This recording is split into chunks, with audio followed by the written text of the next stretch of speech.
నేనైతే ఒడిశాలో ఉన్నందుకు చాలా అంటే చాలా ప్రౌడ్ ఫీల్ అవుతున్నాను.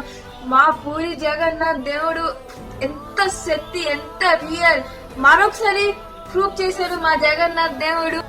ఏంటి స్టోరీ చూడండి, అప్పుడు తెలుస్తుంది.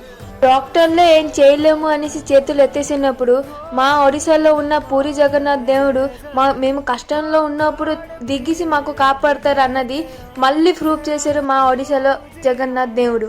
అయినా కొడుకుది హెల్త్ చాలా సీరియస్ ఉండాలి. రోజు మొత్తం ఆక్సిజన్లు సెలన్లు పెట్టి ట్రీట్మెంట్ చేస్తుండాలి. బట్ ఏంటి రిజల్ట్ మాత్రం రాలేదు. చివరికి డాక్టర్లు కూడా మేమేం చేయలేము అనుకొని చెప్పేశారు.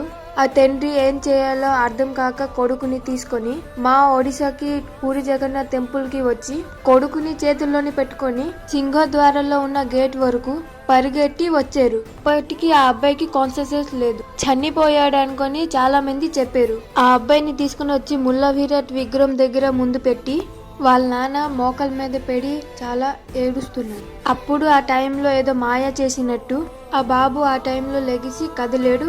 వాళ్ళ నాన్నకి చూసాడు. నేనైతే ఒడిశాలో ఉండడం చాలా హ్యాపీగా అండ్ ప్రౌడ్ గా ఫీల్ అవుతున్నాను. మళ్ళీ ప్రూఫ్ ఏంటి, ఎప్పుడు ఏంటి సమస్య వచ్చినా మా జగన్నాథ్ దేవుడు మాకు కాపాడుతూనే ఉంటాడని. జై జగన్నాథ్ స్వామికి జై.